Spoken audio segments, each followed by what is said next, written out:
कि मुस्लिम तुष्टीकरण वो चीज थी। और ये मैं पंडित जवाहरलाल नेहरू को ही कोट कर रहा हूं, वॉल्यूम 10 इंडियन मुस्लिम्स है जो सिप्रा पब्लिकेशन से पब्लिश हुआ है, जिसमें नेहरू खुद गांधी जी को पत्र लिख करके कह रहे हैं कि जिन्ना का डिमांड जो है वो सुरसा की तरह बढ़ रहा है। एक डिमांड मानते हैं, फिर दूसरा रखता है, फिर तीसरा रखता है, और हम मानते ही जा रहे हैं।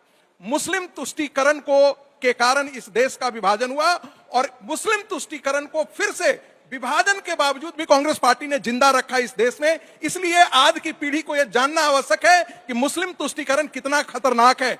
23% मुसलमानों के लिए कांग्रेस पार्टी ने 35% उस समय जमीन दे दी थी। आपको जानना चाहिए, यह आज की पीढ़ी को जरूर जानना चाहिए कि 15 अगस्त 1947 को भारत का विभाजन हुआ है, 14 अगस्त को पाकिस्तान बनता है, और बाउंड्री जो पंजाब के अंदर पाकिस्तान से हमारी जो डिसाइड होती है उसका निर्णय किस दिन होता है मालूम है? 17 अगस्त 1947 को। यानी विभाजन सत्ता के लिए नेहरू ने साइन कौन किया था विभाजन के दस्तावेज पे? सावरकर साइन करने गए थे, हिंदू महासभा साइन करने गया था, श्यामा प्रसाद मुखर्जी साइन करने गए थे, राष्ट्रीय स्वयंसेवक साइन करे, मुस्लिम लीग ने उस विभाजन के दस्तावेज पर हस्ताक्षर किए, नेहरू ने उस विभाजन के दस्तावेज पर हस्ताक्षर किए, कांग्रेस पार्टी और मुस्लिम लीग इसके जिम्मेदार थी। और टू नेशन थियरी 1887 और 1886 सर सैयद ने शुरू किया था। सावरकर के नाम पर ये थोपते हैं। सावरकर ने जिस दिन ये छपा था उसके 2 ही दिन बाद प्रेस कॉन्फ्रेंस करके कहा था हम अखंड भारत के लिए है, क्विट इंडिया मूवमेंट के साथ। इसलिए नहीं जनसंघ खड़ा हुआ था कि 1 मई 1940 को गांधी ने कहा था इस देश में मुस्लिम राष्ट्र में पसंद है, ब्रिटिश शासन चला जाए तो चला जाए। ऐसे के साथ न अम्बेडकर खड़े थे न हिंदू महासभा। और एक बात और मैं जोड़ देना चाहता हूं, कांग्रेस पार्टी कभी भी अखंड भारत के पक्ष में नहीं थी। बार बार कहते हैं कि जाकर के अरे नोआखाली में आप चले जाते हैं जहां पर कत्लेआम हो रहा है, पाकिस्तान क्यों नहीं गांधी गए थे? ये पूछ सकता है ये देश कि जहां हिंदुओं का कत्लेआम मचा हुआ था वहां पर उसको बचाने के लिए कौन पार्टी खड़ी थी? सारे ये कांग्रेस भाग गए थे। वहां कौन हिंदुओं की सुरक्षा कर रहा था? आर्य समाज, हिंदू महासभा, राष्ट्रीय स्वयंसेवक संघ, ये लोग हिंदुओं की सुरक्षा में लगे हुए थे। ये सारे कांग्रेसी चट्टे वहां से भाग करके आए थे। और 2009 तक तो इनके कांग्रेस के अध्यक्ष जो है वो ब्रिटिशर हुआ करते थे। ये क्या बात करेंगे? आजादी की लड़ाई, वो कांग्रेस और ये इंदिरा की कांग्रेस और इटालियन नेहरू कांग्रेस, ये तीनों में बहुत बड़ा अंतर है। आज का कांग्रेस वो कांग्रेस नहीं है जो गांधी जी ने तो कहा था कि इस कांग्रेस को विसर्जित कर दो, लेकिन नेहरू को सत्ता। नेहरू किसके संपर्क में थे? ये मैं सवाल आज खड़ा कर रहा हूं, आज तक किसी ने सवाल नहीं है। नेहरू क्या चर्चिल के संपर्क में थे? क्या गांधी ने मजबूरी में उनको उस जगह पर हाथ दिलवाया, प्रधानमंत्री बनवाया? ऐसी कौन सी मजबूरी थी जो कांग्रेस पार्टी में नेहरू को जाया? जबकि सारी की सारी कांग्रेस की वर्किंग कमेटी में से एक भी वर्किंग कमेटी कांग्रेस पे नेहरू के साथ नहीं खड़ा।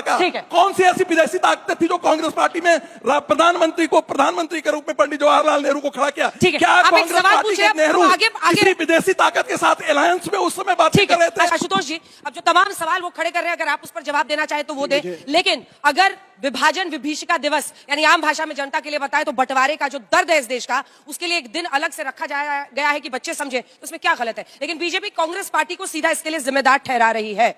अभी आपके इस डिबेट में एक महापाप किया गया है। गांधी जी को विदेशी एजेंट घोषित कर दिया गया है। किसी ने नहीं कहा है, गलत बात मत बोलिए। आपको बीच में नहीं बोला, गलत बात मत बोलिए। मैंने आपका नाम भी नहीं लिया।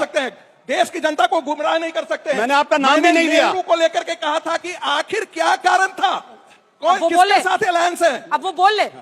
मैंने तो इनका नाम भी नहीं लिया। चोर की दाढ़ी में मैं ये बोल भी नहीं सकता। अभी क्या बोला?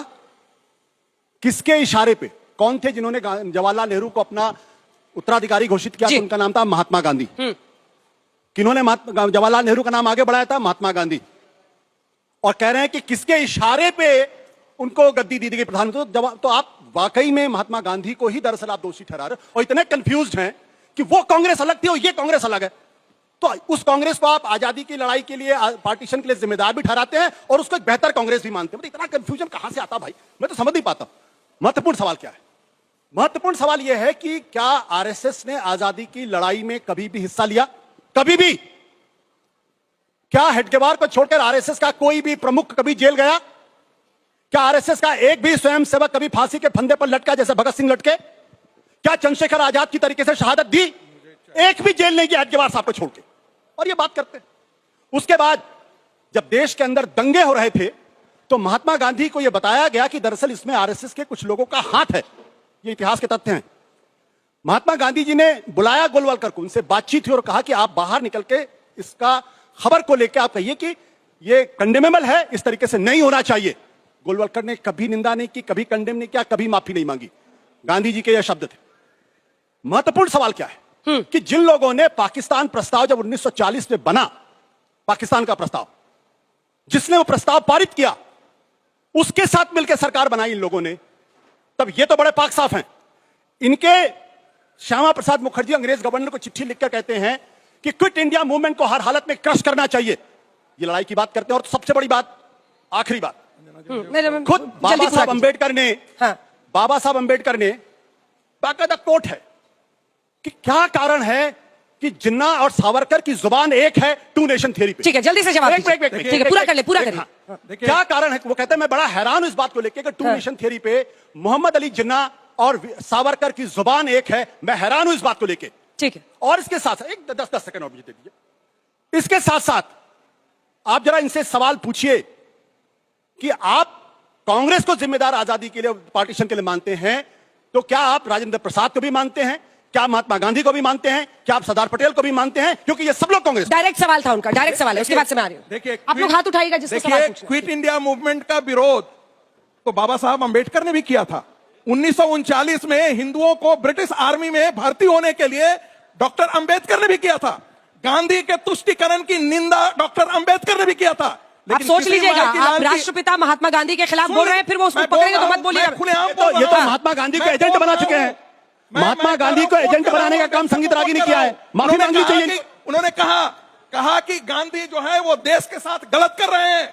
ये डॉक्टर अंबेडकर का लिखा हुआ है, आप पढ़िए तो सही। माय थॉट्स ऑन पाकिस्तान पढ़ के दीजिए। और इसलिए उन्होंने कहा, मैंने तो कहा कि 1886 और 1887 में जिन मुसलमानों को, जिसके बारे में कहते हैं टू नेशन थ्योरी, वो तो सर सैयद ने दिया था 1886 में मेरठ की सभा में। 1940 में किसने दिया था? अरे नहीं था, सावरकर ने उसको डिस्काउंट किया है। अगले दिन की प्रेस ब्रीफिंग में एक बात और, ठीक है, जल्दी पूरा कीजिए, जिसका मैं 2025 में लौटना है मुझे। करके कहा था, महात्मा गांधी, पंडित जवाहरलाल नेहरू की धारा अलग थी, सॉरी नेहरू की धारा अलग थी, सरदार पटेल, डॉक्टर राजेंद्र प्रसाद, बाकी और सारे जो जेबी कृपलानी, उनकी धारा बिल्कुल अलग थी। वो धारा हमारे घर में बिल्कुल अलग थी। रोज के रोज अपना काम कुछ नहीं करते। दोनों के अंदर दो विभाजन था। और सरदार पटेल के मृत्यु के पश्चात उस जो राष्ट्रवादी सोच की धारा थी, उसको पंडित नेहरू ने लगभग छोटा सिर्फ 2 लाइन का सवाल लेने में छोटा सा एक अंतिम बात, राष्ट्रीय स्वयंसेवक संघ के कार्यकर्ताओं ने आजादी की आंदोलन में भाग लिया।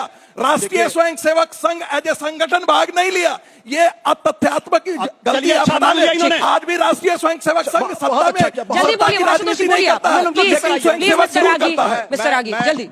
संगीत रागी जी की स्तुति गान करता हूं कि उन्होंने कम से कम ये तो मान लिया पब्लिकली कि आरएसएस का भारत की आजादी की लड़ाई में कोई रोल नहीं था। वही गलत बात। अरे आप भी ने कहा भाई महाराज, मैं क्या बोलूं यार। मैंने गलत बात। अब मुझे बोलने दीजिए। गलत बात। दूसरी बात, मैंने स्वयंसेवकों के बारे में अभी रागी जी, इफ यू गो